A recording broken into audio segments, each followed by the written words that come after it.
This channel does not promote any violent, harmful, or illegal activities. All content provided by this channel is meant for an educational purpose only.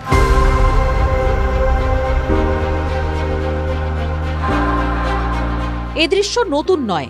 বিগত বেশ কয়েক বছর ধরেই বাঙালি কিছুটা হলেও বদলেছে নিজেদের পুজো অভ্যাসের ধরন।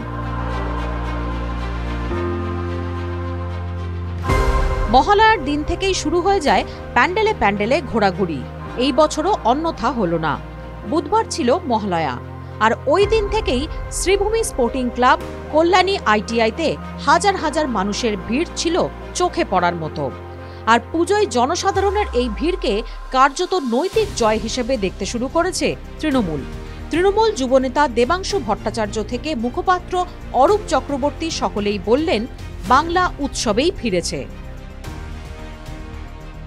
তিলোত্তমার বিচার চেয়ে আন্দোলন যখন তুঙ্গে, সেই সময় অর্থাৎ গত 9 সেপ্টেম্বর উৎসবে ফেরার বার্তা দিয়েছিলেন মুখ্যমন্ত্রী মমতা বন্দ্যোপাধ্যায়।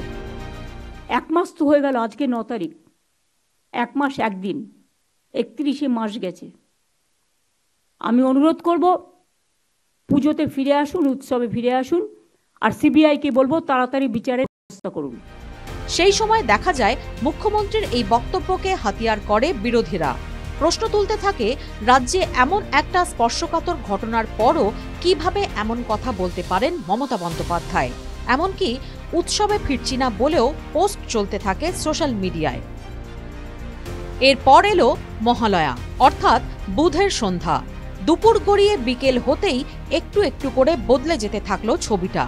শ্রীভূমি থেকে কল্যাণীর ITI-তে ভিড়ের ছবি ধরা পড়ল, যা দেখে হাসি চওড়া তৃণমূলের। ভিড়কে অস্ত্র করেই বিরোধীদের খোঁচা দিতে শুরু করলেন তৃণমূল নেতৃত্ব। দেবাংশু লিখলেন, শ্রীভূমি থেকে কল্যাণী ITI মহালয়ার দিন থেকেই মণ্ডপে মণ্ডপে জনজোয়ার। যারা উৎসব বয়কটের ডাক দিয়েছিলেন, উৎসবে ফিরছি না বলে পিওর বামসুলভ স্লোগান তুলেছিলেন, সাধারণ মানুষ তাদের মুখে ঝামা ঘষে দিয়েছেন। মানুষ বুঝিয়ে দিয়েছেন, গরিবের পেটে লাথি মেরে উৎসব বয়কট কোনো সুস্থ মানসিকতার লক্ষণ নয়। মুখ্যমন্ত্রী সেই গরিবগুলোর জন্যই বলেছিলেন, উৎসবে আসুন, বলেননি বিচার ভুলে উৎসবে ফিরুন। আবার অরূপ চক্রবর্তী লিখলেন, উৎসবে ফিরছি না কিভাবে মহালয়াতেই জনসমুদ্র হয়ে গেল? কল্যাণী লুমিনাসেই যদি এই অবস্থা হয়, তাহলে ত্রিধারা, সুরুচি, বরিশা, বাদামতলা, নাকতলার ফিতে কাটা হয়ে গেলে কি হবে?